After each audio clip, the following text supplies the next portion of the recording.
Hello, guys. A very good evening to all of you. Welcome back. In this session, we are going to talk about taxation and income tax and deferred tax, right? So, with this particular unit, we are going to start our module D. And module D is all about your taxation and fundamental of costing. Okay. सो आज से हमारी शुरुआत होने वाली है एक और नए और फाइनल मॉड्यूल का आपका which is module D. And if we talk about the course content under this particular module, so we have two topics which are related to taxation and GST.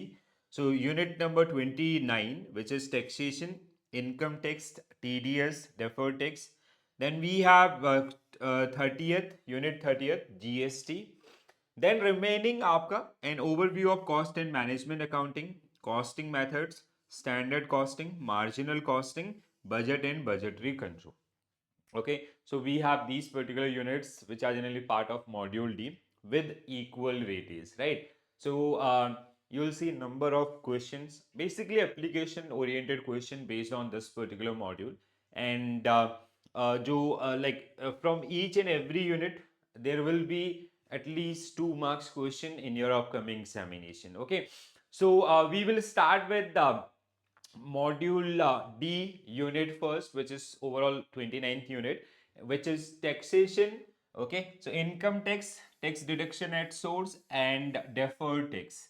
So this is the course content. Let's have a quick look. So a basic introduction, overview to income tax act, deferred tax deducted at source, tax collection at source, certification of income taxpayers, classification of income head, income not included in total income, deduction to be made in complying in computing total income, new tax regime, ITR filing, application form of income tax return, assessment or refund or recovery, and then final one is deferred tax. Okay, so you can expect one case study based on the new tax regime also. ठीक है? And deferred tax again, it is very important concept.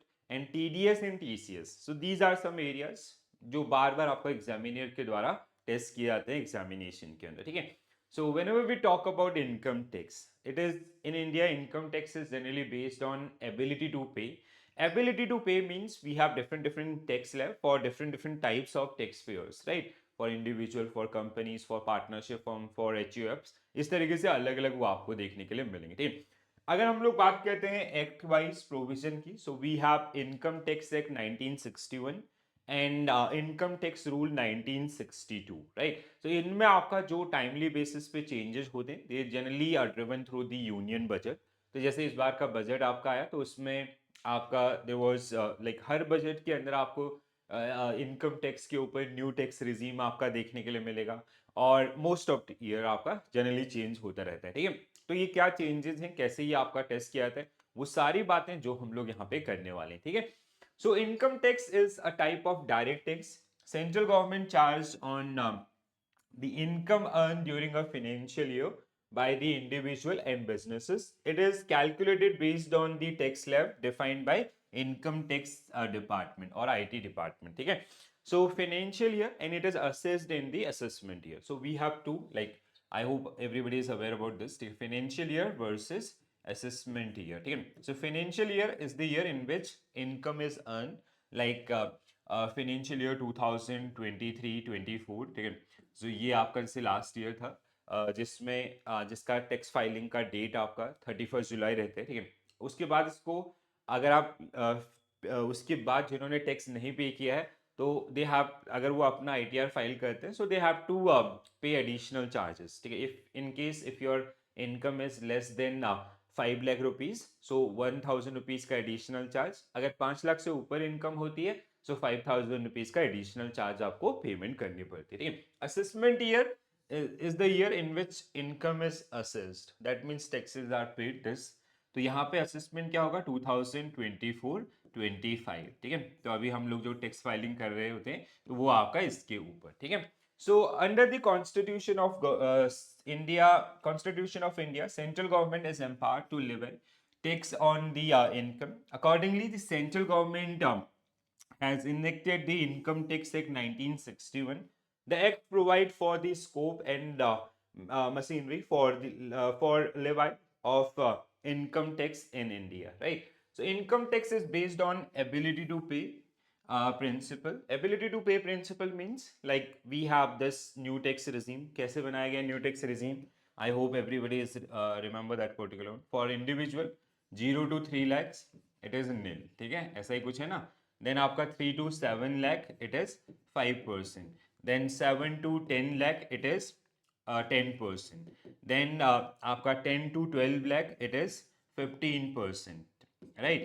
Then आपका 12 to 15 lakhs it is 20%, and more than 15 lakh it is how much? 30%. ठीक है, तो this is your new tax regime as per Union Budget 2024-25. So this is a tax slab. Okay, ability to pay will define according to this particular rule. Okay, let's say there is a person who is earning up to 3 lakh rupees. So that means he does not have ability to pay taxes. So उसके ऊपर कोई tax नहीं देगा. अगर किसी का income आपका यहाँ तक होता है, so then taxes will be charge according to this rate. अगर उसका इनकम होता है इन बिटवीन दिस, तो first 4 lakh will be treated through this and remaining will be treated under this particular tax rate. इस तरीके से आपका जो यहाँ पे देखने के लिए मिलेगा. ठीक है, will come to this particular one in detail also. To keep a record on financial transaction and payment status of person and entities, IT department has introduced the PAN system. अब ये permanent account number आपका जहां से सारी transactions को IT department के द्वारा monitor किया जाता है, right? So अगर हम लोग थोड़ा same चीज आपको यहाँ पे मिलेगा. This is part of your Macmillan book. ठीक है. So every person who earn or get an income in India is subject to income tax. Non-resident Indians are also subject to income tax on their income earned in India, like through SNRR accounts or NRO accounts. ठीक है.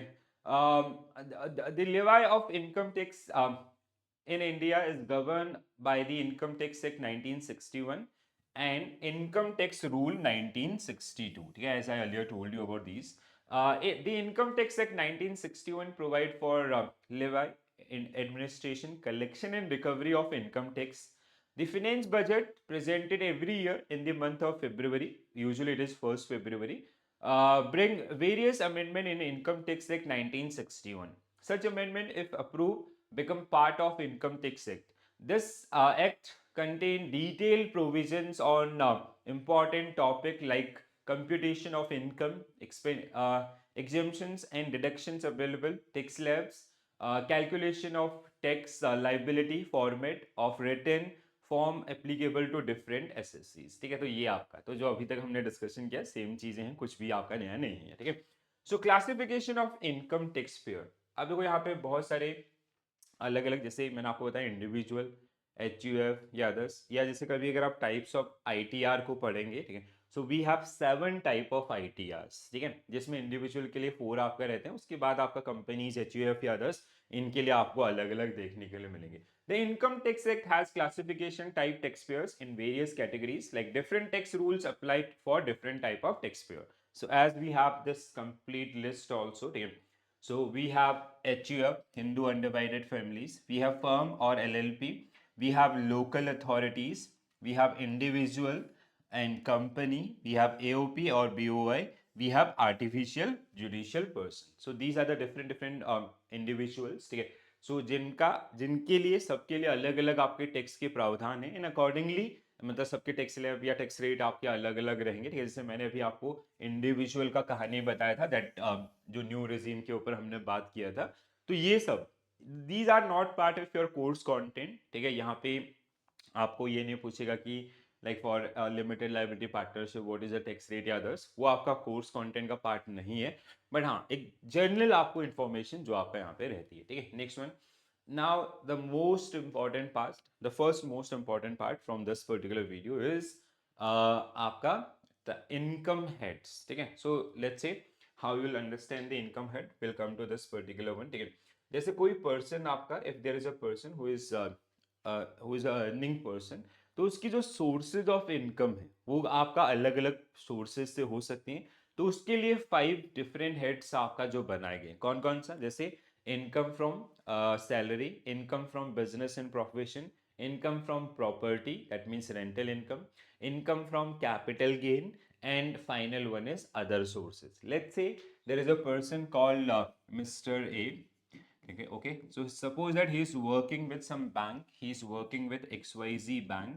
Okay. So इसकी जो salary है, that is he is taking a salary of 12 lakh rupees per annum. इसकी salary कितनी है आपका 12 लाख रुपए. So this will be part of this salary income. ठीक है. So he is getting salary of 12 lakh rupees per income. ठीक है. तो ये आपका this income will be come under the head of salary. ठीक है. दूसरा, इसका दूसरा सोर्स क्या है? ए का ही आपका दूसरा सोर्स है.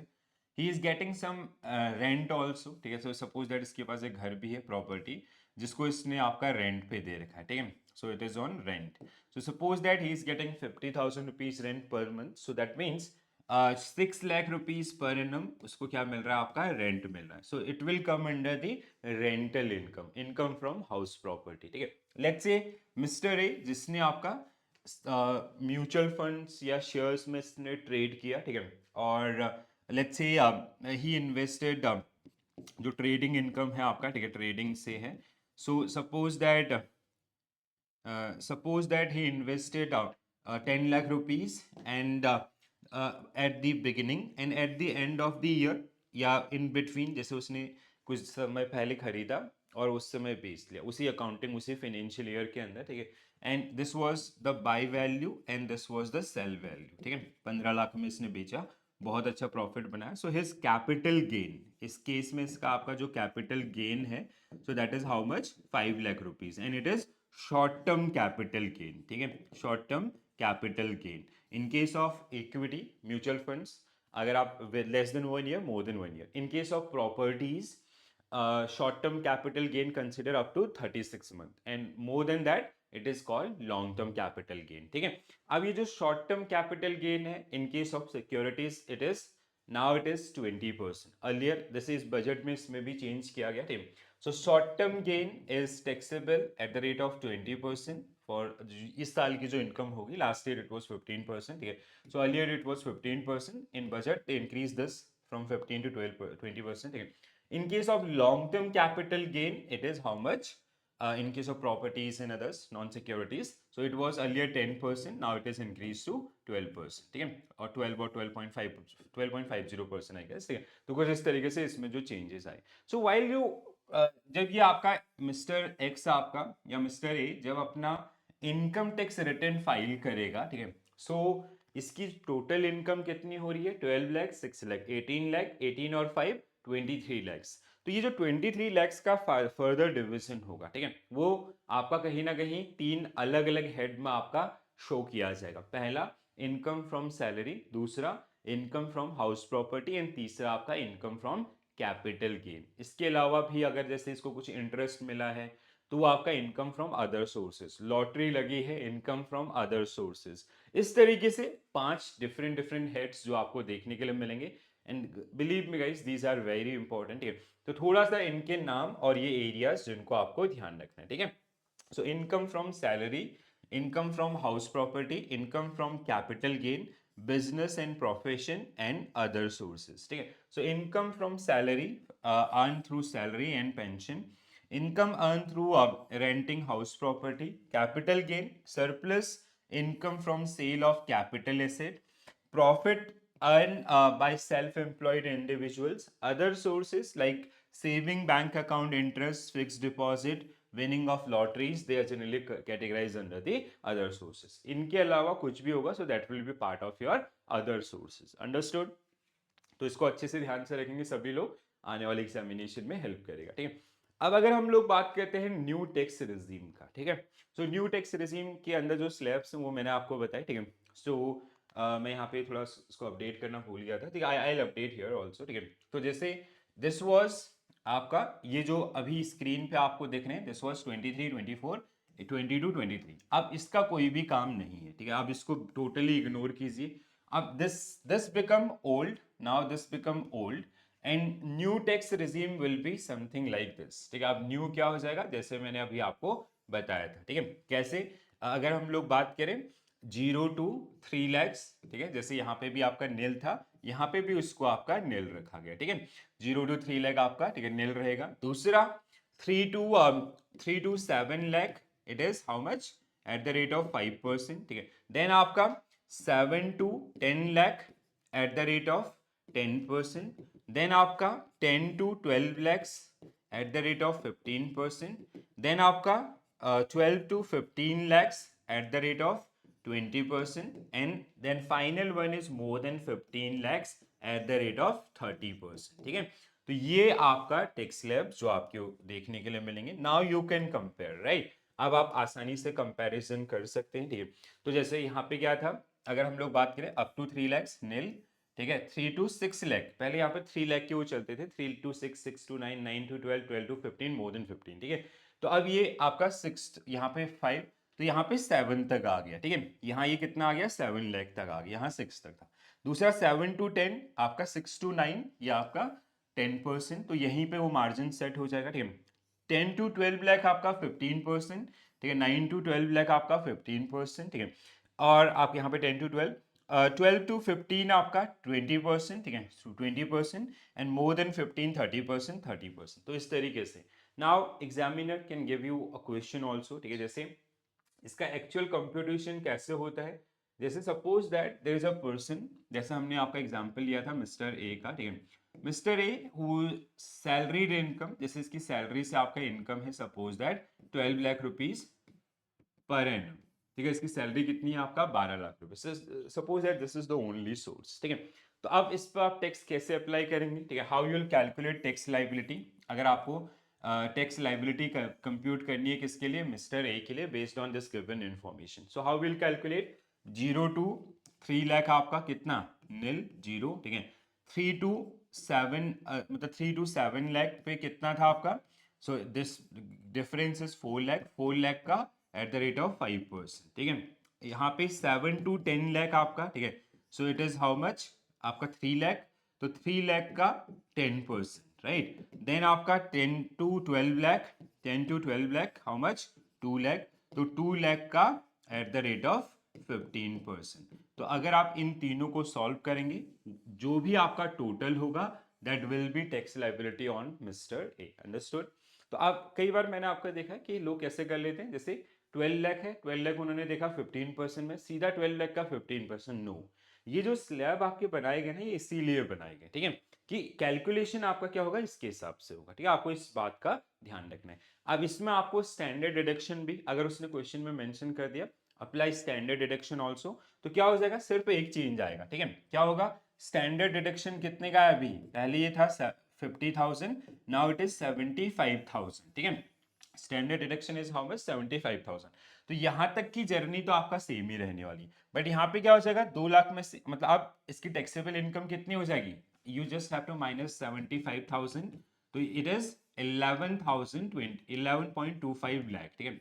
11,25,000 हो जाएगी, ठीक है। सो 11,25,000, सो दिस वन अगर हम इसके हिसाब से देखें तो 10 to 11.25, दैट मीन्स यहाँ पे आपका जो रहेगा वो कितना, 1.25 लाख का एट द रेट ऑफ 15%। तो इस तरीके से आपको इसको ध्यान रखना है, सिंपल सा कैलकुलेशन, अंडरस्टूड, क्लियर है सबको, हाँ ना, जल्दी से बताइए।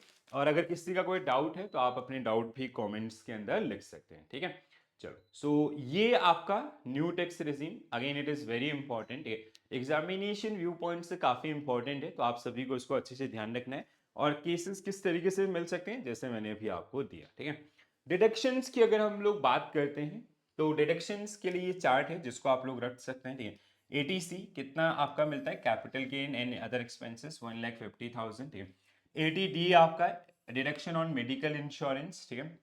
इसके अलावा एटीडीडी आपका medical insurance for self, spouse and childrens, parents above 10, and आपका अलग से एटीजीजी आपका रेंटल, एटीई आपका interest on education loan, it is available for 8 years, and यहाँ पे आपका कोई सीलिंग नहीं होती, दैट मीन्स जैसे आपने आपका इंटरेस्ट अमाउंट था 2 लाख ओवरऑल लोन के ऊपर, आपने पहले साल में पूरा लोन पे कर दिया, so you will be eligible for 2 lakh, ठीक है। इसके अलावा ई की अगर हम लोग बात करें, interest on home loan for first time home buyers 50,000 rupees, eighty U person with disability, eighty TTA interest on saving account 10,000 rupees, ठीक है। तो ये डिडक्शन वाला जो चार्ट है again this is going to help you in your upcoming examination also, ठीक है।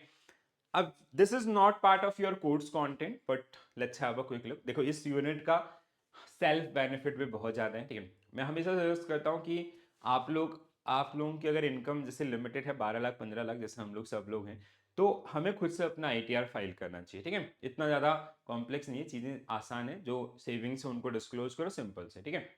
तो जनरली क्या होता है अगर आप कभी पढ़ते हैं, जैसे जगह अगर आप इनकम टैक्स डिपार्टमेंट में लॉग इन करेंगे, how will log in with your pan number, ठीक है।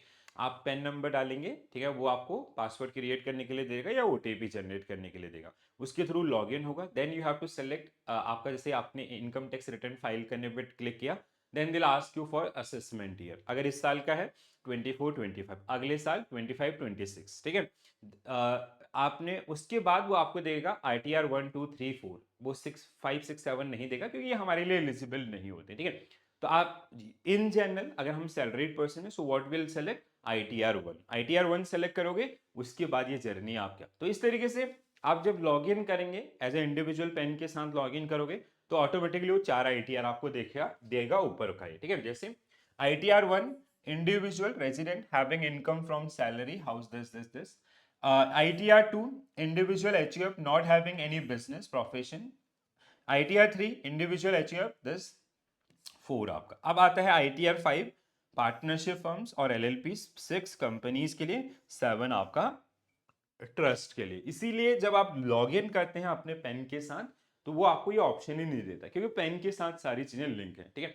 सो प्रोबेबिलिटी क्या है, ये 4 हो सकते हैं। तो हमारा मैक्सिमम टाइम क्या होता है, ITR 1 आपका। This is not part of your course content, ठीक है, मैं आपको क्लियरली बता रहा हूँ, बट हाँ you can take it as a reference, जिससे आपको हेल्प मिलेगी, ठीक। अब अगली चीज हम लोग आते हैं किसके ऊपर, TDS के ऊपर। आपके उसमें TDS का सिर्फ इंट्रोडक्शन है, so it is called tax deduction at source, ठीक है। सो TDS को अगर हम लोग समझते हैं, tax deduction at source, it is a form of advance tax, ठीक है। आपको इसको कैसे याद रखना है, it is a form of advance tax. Advance tax मतलब जहां पे आप सरकार को क्या कर रहे हो, एडवांस में टैक्सेस आपका जमा कर रहे हो, ठीक है। How it work, TDS system आपका काम कैसे करता है, थोड़ा सा इसको समझ लेते हैं, ठीक है। So again will take example of that person mister A who is working with a bank, ठीक है। Mister A who is working with bank and whose salary is 12 lakh per annum, ठीक है। इसकी सैलरी आपका 12 लाख रुपए, इसकी नई नई ज्वाइनिंग हुई है, इस साल आपका पहली बार ये जॉब कर रहा है, ठीक है। अब जैसे आप किसी कंपनी ऑर्गेनाइजेशन को ज्वाइन करते हैं, so they ask you about, you have to disclose your investment, ठीक है। आपका जो HR है वो आपको एक फॉर्म देगा एंड वो बोलेगा कि आपने क्या क्या इन्वेस्टमेंट की है वो डिस्क्लोज करो। आप न्यू टैक्स रिजीम में जाना चाहते हैं, ओल्ड में जाना चाहते हैं, दैट इज द वन। तो ये चीजें आपको पूछी जाएंगी, ठीक है। आप किसके हिसाब से टैक्स फाइल करना चाहते हैं।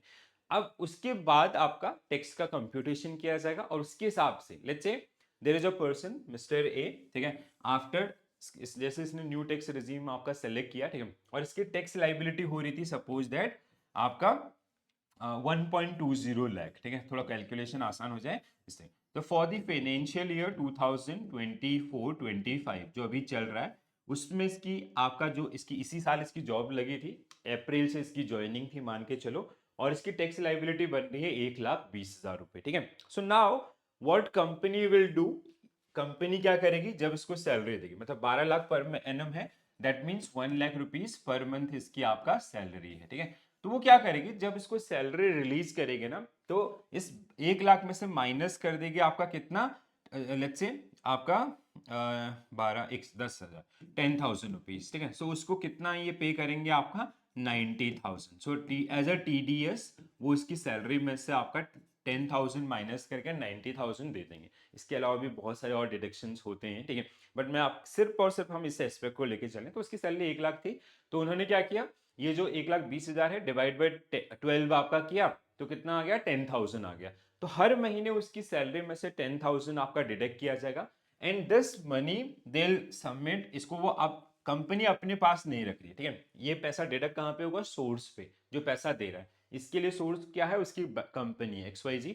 तो ये क्या करेगा, जो XYZ कंपनी है, they deposit that particular amount with IT department, ठीक है। सो इनकम टैक्स डिपार्टमेंट के साथ एज अ एडवांस टैक्स के रूप में उसको वो क्या कर देगी, आपका जमा कर देगी, ठीक है। नाउ आपका जैसे उसकी सरकार के पास टैक्स जाएगा, then they will provide the आपका TDS certificate to the organization and organization will provide at the end of the financial year to the employ, ठीक है, जिसको हम लोग फॉर्म 16 के नाम से जानते हैं, ठीक है। तो ये जो XYZ लिमिटेड आपका जहां पे XYZ बैंक जहां पे ये काम कर रहा है, so at the end of the financial year they will provide form A, ये इसको क्या देंगे आपका form form 16, sorry form A नहीं, फॉर्म 16 आपका एम्प्लॉय को, जहां पे ऑर्गेनाइजेशन ने इनके बिहाफ पे ए के बिहाफ पे कितना एडवांस टैक्स आपका जमा किया है उस सबकी डिटेल आपका यहाँ पे होगी, ठीक है। अब ए क्या करेगा, सो आफ्टर दिस जैसे उसने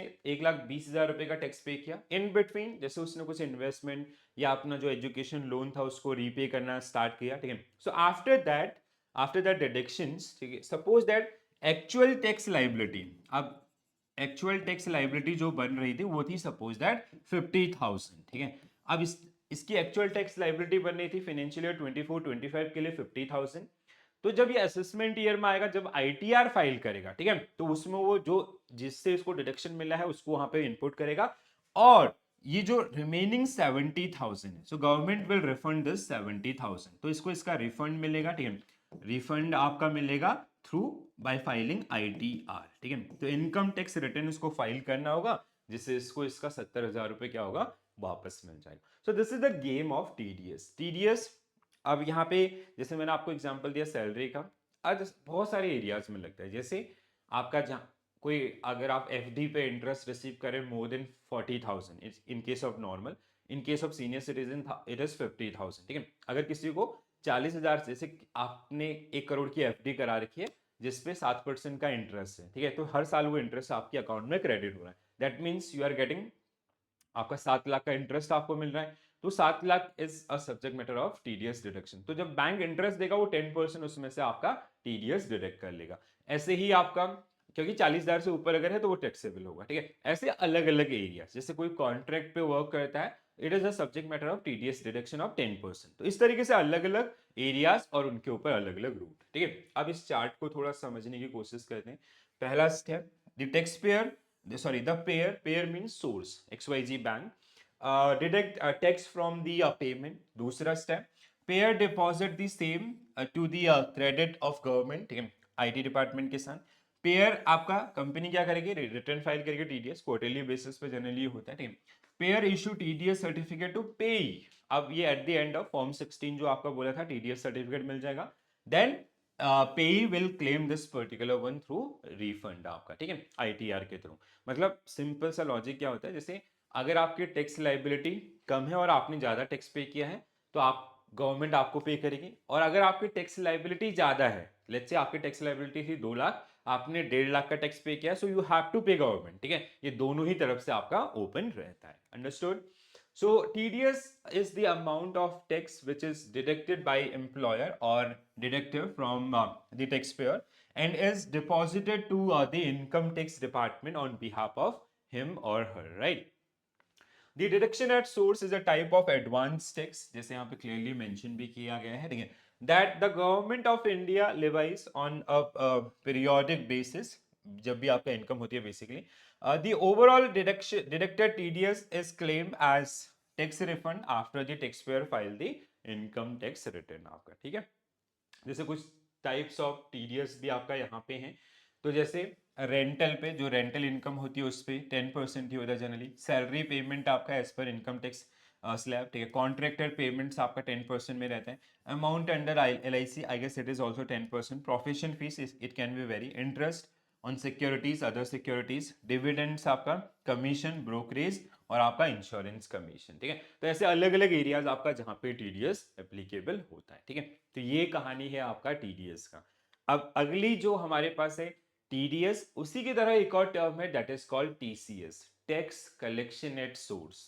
TDS ऑलमोस्ट सबने सुना होता है, बट TCS आपका बहुत कम लोगों को पता होता है, ठीक है। So tax collection at source it is a type of indirect tax, ठीक है। पहली चीज ये इनडायरेक्ट टैक्स में आएगा, जैसे TDS आपका डायरेक्ट के थ्रू जाता है, ठीक है, मतलब जो इनकम अर्न करा होता है। यहाँ पे it is chargeable on sale of goods and services. तो आपका जैसे कैसे होगा ये आप कैसे समझोगे, जैसे अगर आप फॉरेन रेमिटेंसेस कर रहे हो, ठीक है, being an individual we are remitting money abroad by using LRS scheme, ठीक है, लिबरलाइज रेमिटेंस स्कीम 2004, ठीक है। जैसे अब वहां पे आपका थ्रेशोल्ड क्या है, टीसीएस थ्रेशोल्ड इज 7 लाख। जैसे किसी ने 10 लाख रुपए का आपका रेमिटेंस किया बाय यूजिंग एलआरएस स्कीम, ये स्कीम सिर्फ इंडिविजुअल के लिए, हमारे जैसे लोगों के लिए, ठीक है। अब यहाँ पे जो टीसीएस थ्रेशोल्ड है दैट इज 7 लाख रुपीज। अब दैट मीन्स जो जो 3 लाख रुपए है it is a subject matter of TCS charge. इस पर अलग अलग एरियाज आते हैं, जैसे in case of education abroad and where the money, a source of money, a source of fund is basically education loan from some domestic institution, 0.50%. In case of medical treatments it is 5%, other it is 20%, ठीक है। तो ऐसे ये आपका जो charge होता है, या जैसे कुछ कॉमोडिटीज आपका जैसे लीकर के सेल पे, टोबैको के सेल पे आपका टीसीएस चार्ज किया जाता है। So it is collected by the seller, जो सेल कर रहा होगा वो इसको कलेक्ट करेगा, ठीक है। और अगर नहीं करेगा तो सरकार will penalize and penal interest आपका 1% का, ठीक है। तो TCS, the tax collection at source, is an additional amount collected as tax by a seller, देखो यहाँ पे क्लियरली लिखा है seller, of specific goods from the buyer at the time of sale over and above the sale amount and is remitted to government accounts, ठीक है। So not only sale, it is not only good, it is also applicable on services, as I gave you an example of foreign remittances, ठीक है। तो बिल्कुल confuse मत होइएगा। Tax collection at source is the tax collected by seller from the buyer, ठीक है। Same line है। Section 206C of the income tax act govern the goods on which the seller has to collect tax from the buyer। तो यहाँ पे जो section 206C है उसमें define किया गया ये गुड्स आपका जिनके ऊपर टीसीएस लगेगा, ठीक है। और जो आपका सर्विसेज है दे आर डिफाइन अंडर आपका जैसे स्कीम वाइज, जैसे फेमा एक्ट के अंदर आपका है या एलआरएस एक्ट के अंदर जो आता है, ठीक है।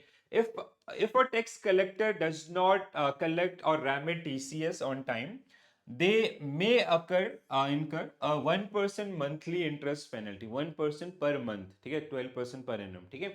Tax collector must submit quarterly TCS returns and form आपका 27EQ and provide TCS certificate to the buyers, right?